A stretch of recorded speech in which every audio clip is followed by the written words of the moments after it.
मंगरू के अंग्रेजी चिप्स। मंगरू एक पुरानी कढ़ाई में आलू तल रहा है। पसीना पोंछते हुए वो बड़े प्यार से एक चिप्स को देखता है। बिमली पास ही बैठी सब्जी काट रही है और उसे घूर रही है। 2 दिन से जेब में 1 पैसा नहीं आया। पूरा घर आलू ही आलू से महक रहा है। खुद भी आलू जैसे दिखने लगे हैं। अरे पगली, तू कला की कद्र नहीं समझती। लोग हवा बेच रहे हैं पैकेट में, मैं तो शुद्ध आलू दे रहा हूँ। बस एक बार मेरी ब्रांडिंग हो जाए। ब्रांडिंग? अरे पहले बाजार में जाकर बेच तो आओ। वो लाला घसीटा राम रोज मुफ्त का सैंपल खा जाता है। मंगरू डिब्बे में चिप्स भरता है और अपनी पुरानी साइकिल उठाता है। लाला घसीटा राम अपनी दुकान पर मक्खियां उड़ा रहा है। शहर से उसका साला रमेश बाबू सूट बूट में बैठा है। मंगरू साइकिल रोकता है। राम राम लाला जी, आज एकदम ताजा माल लाया हूँ। खाओगे तो उंगलियां चाटते रह जाओगे। अरे मंगरू, तू फिर आ गया। पिछले हफ्ते वाले चिप्स में वो बात नहीं थी। थोड़ा गीला गीला लग रहा था। गीला नहीं लाला जी, वो सॉफ्ट क्रंच था। आज वाला एकदम हार्ड क्रंच है, चख के देखो। मंगरू एक चिप्स बढ़ाता है। लाला झट कर 3-4 उठा लेता है। रमेश बाबू भी एक चिप्स उठाते हैं। क्रिस्पी तो है, लेकिन वो इम्पोर्टेड वाला फील नहीं है। शहर में हम जो पोटैटो वेफर्स खाते हैं, उसका क्लास ही अलग है। सुन लिया, मेरे साले साहब शहर के बड़े अफसर हैं। इन्हें ये देसी तेल की महक नहीं जमती। लेकिन लाला जी, ये शुद्ध मूंगफली का तेल है, मेहनत असली है। मेहनत का अचार डालेंगे क्या? स्वाद चाहिए स्वाद। सुन, कल शाम को मेरे घर पर एक छोटी दावत है। रमेश बाबू की सगाई पक्की हुई है। 6-8 खास मेहमान आएंगे। नाश्ते के लिए समोसे वाले ने धोखा दे दिया। तो मैं बना दूं चिप्स, एकदम गर्मा गर्म। देख, बजट कम है। अगर मेहमानों ने तारीफ की तो पैसे मिलेंगे। अगर किसी ने मुंह बनाया तो तू और तेरी साइकिल दोनों को दुकान में गिरवी रख लूंगा। मंजूर? जी जी मंजूर, मैं जान लगा दूंगा। बिमली और मंगरू अफरा तफरी में है। मंगरू कढ़ाई पर बैठा है और बिमली मसाले तैयार कर रही है। अरे धीरे हाथ चलाओ, आलू है तुम्हारा दुश्मन नहीं। लाला की दावत है, कोई गड़बड़ हुई तो वो हमारी झोपड़ी भी नीलाम कर देगा। तू चिंता मत कर बिमली, आज मैं ऐसी रेसिपी लगाऊंगा जो मेरे दादाजी ने मुझे सपने में भी नहीं बताई थी। अरे ध्यान किधर है? आंच कम करो, जल जाएगा। मंगरू हड़बड़ाकर चिप्स बाहर निकालता है। चिप्स सुनहरे होने की वजह से थोड़े गहरे लाल और भूरे हो चुके थे। कुछ तो थोड़े काले भी दिख रहे थे। हे भगवान, ये क्या हो गया? ये तो जल गए बिमली, सत्यानाश हो गया। अब लाला मुझे कच्चा चबा जाएगा। उफ, कड़वा तो नहीं है, पर स्वाद अजीब है, धुएं जैसा लग रहा है। रोमत, तुझे पता है शहर के लोग क्या पसंद करते हैं? अजीब नाम वाली चीजें। मतलब ये कि ये जले हुए चिप्स नहीं है, ये है स्मोक्ड तंदूरी बारबेक्यू चिप्स। हैं? ये क्या बला है? तू बस चुप रहना और थोड़ी अकड़ में खड़े रहना, बाकी मैं संभाल लूंगी। जल्दी पैक कर इसे।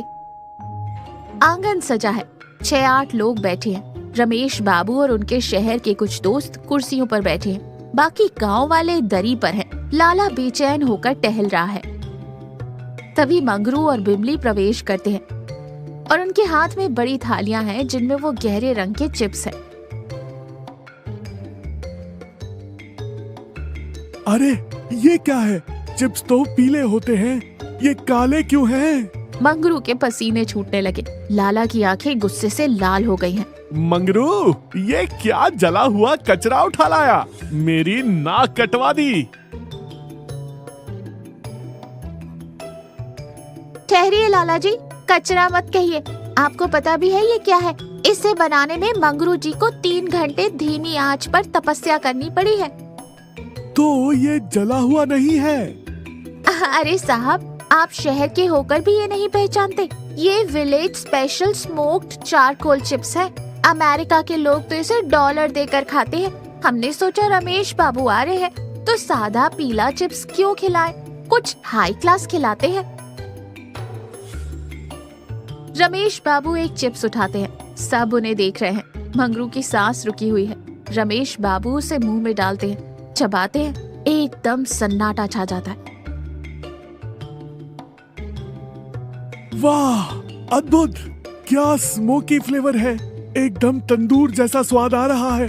लाला जी, ये तो कमाल है। बाजार के पैकेट वाले चिप्स इनके सामने फेल हैं। सब मेहमान खा पी रहे हैं। मंगरू और बिमली एक कोने में खड़े हैं। लाला घसीटा राम उनके पास आते हैं, हाथों में नोटों की गड्डी लेकर। मान गए मंगरू, तू तो छुपा रुस्तम निकला। रमेश बाबू ने तो जाते जाते 2 किलो पैक भी करवा लिया। ये ले तेरे पैसे और ये 10,000 रुपए इनाम। लाला जी, सच बताऊं, मुझे लगा था आज मार पड़ेगी।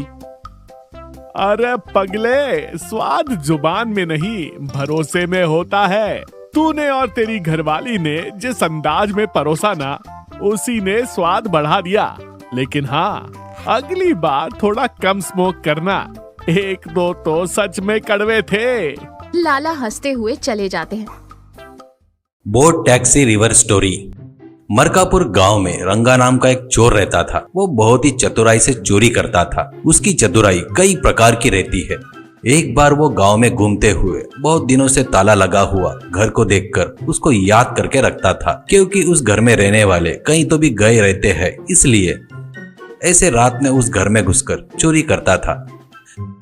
नहीं तो कहीं उस गांव में चाय की टपरी के पास खड़ा होकर वहां पर बात कर रहे लोगों की बात सुनते रहता था। उसमें से कोई गांव जा रहा है या नहीं पता करके उनका पीछा करके उस घर को याद रखता था।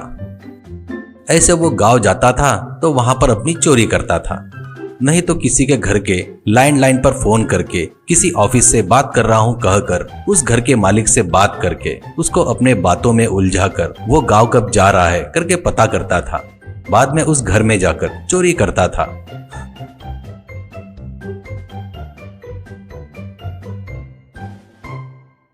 उतने में ही रुकता था क्या? नहीं, वो रेलवे स्टेशन में यात्रियों की चार्ट चोरी करके उसमें यात्रियों की लिस्ट देखकर कौन कब गांव जा रहा है करके पता करके उनके घर में चोरी करता था।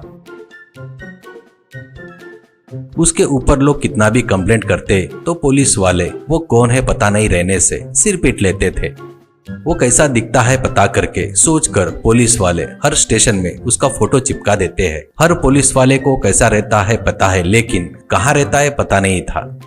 पुलिस वाले ने वैसा कुछ किया करके पता चलने पर रंगा पागल लोग मेरा फोटो देखकर भजन करने के अलावा वो लोग मुझे कुछ नहीं कर सकते हैं करके हंसता है। वो एक बार इस एरिया में कुछ दिनों के लिए ब्रेक देना चाहिए, नहीं तो पकड़े जाएंगे। अब दूसरे किसी गांव में जाकर ब्रेक देकर उस गांव को फेमस करेंगे करके सोचता है। मरकापुर से बहुत दूर भीवकोंडा नामक गांव रहता है। उस गांव के बाजू में गुलकम्मा करके एक नदी बहती है। वो नदी बरसात में फुल भर जाती थी। इससे भीवकोंडा में बहुत बड़ा बाढ़ आता था। तब पूरा गांव जलमय हो जाता था।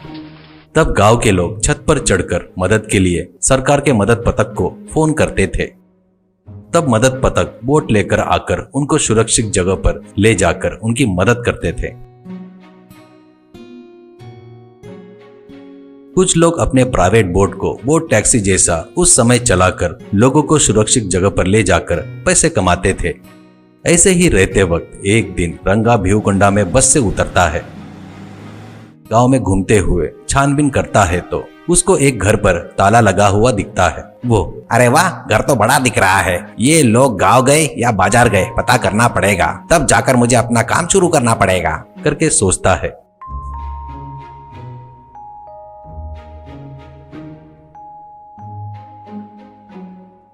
और वो अगले दिन आकर देखता है उस घर पर ताला ही लगा था। वो तो आज रात तक इंतजार क्यों करूं, दिन में चोरी करूंगा करके सोचता है। ऐसे वो दोपहर में उस घर में घुस जाता है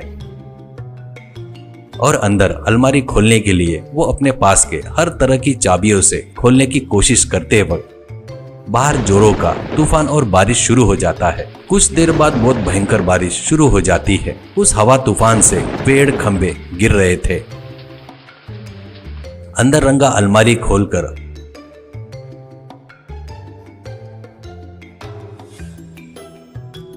पैसा और सोना ऐसे 2 गठरियां बांध लेता है। गांव में बाढ़ आ जाता है।